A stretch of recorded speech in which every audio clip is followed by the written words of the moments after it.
Hey, Craig Valine and Scott Evans here. You're listening and watching to On the Deck. Today we're going to talk about communication. Yeah, communication. Somebody once said the problem with communication is you think it happened.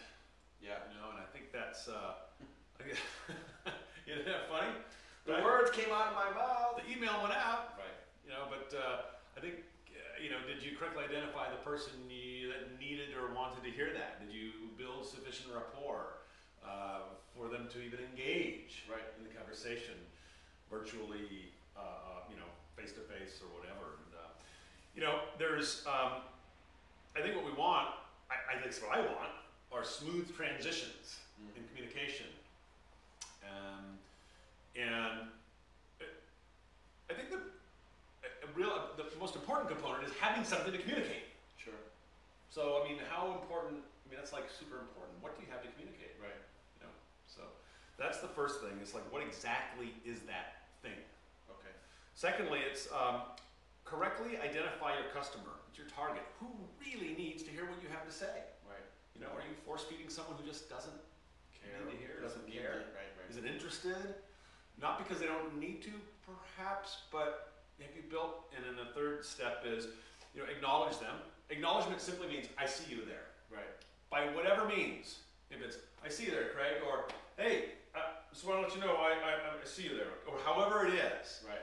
And then, so that's acknowledgement. Then you build rapport, and then you communicate. So you've got to ready the person to receive, as it says here, and you can pick this book up, and it's got all kinds of great information in it.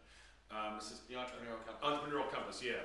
So you want to ready the person to receive your communication, and these three steps, what exactly is it? What do you have to communicate?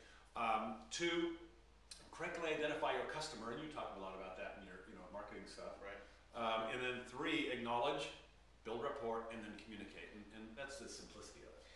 One of my teachers has this triangle. He says you want to get the right message to the right market. That would be the person you want to receive it, using the right media. That's the method in which you're going to communicate. So you mentioned email, right? A lot of people try to communicate via email, which is, in my opinion, one of the worst ways to do that because there's no real connection.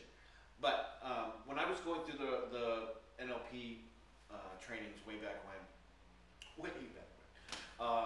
I was told communication is the response that you get.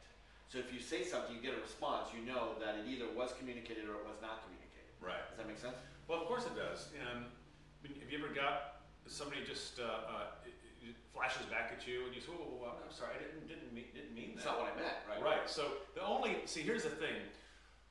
People are not average. And while, yes, I do buy into that concept because I experience that. Yeah.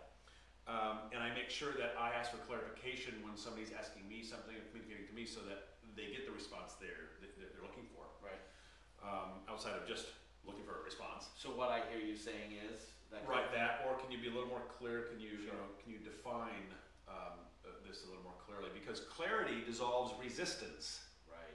Clarity dissolves resistance. That's right. So the more clear you can be, you don't even have to be in agreement. You just have to be very clear about what we're discussing or what is being communicated, because you never know what the emotional or mental state or somebody is any given part of the day. So you have to kind of like watch for that, and that's a big part of it. Right. And because you say it doesn't make it true or anything. It just it's just something you're saying. But you want acknowledgement on the other side that they have received it, they acknowledge it in one way, shape, or another. So if I throw you a football and you catch a baseball, there was something wrong with that communication, right? Unclear. When I throw you a football, I want you to go bonk, receive a football. So that's it. If we can just follow these, one, have something to communicate. What exactly is it? Just because you have it in your mind that you want to communicate, it doesn't mean it's viable. Right. Doesn't mean it's unviable, but what exactly is it? Really correctly name it. Two, correctly identify your customer, your target, who really needs to hear this communication. Right. Three, acknowledge, build rapport, and communicate. You got to ready the person to receive your communication, and then boom, hit them with both barrels. Excellent. Excellent. Well, again, this is Craig Valine and Scott Evans. You're listening to and watching, I keep saying that, right? On the Deck. Thanks for being here.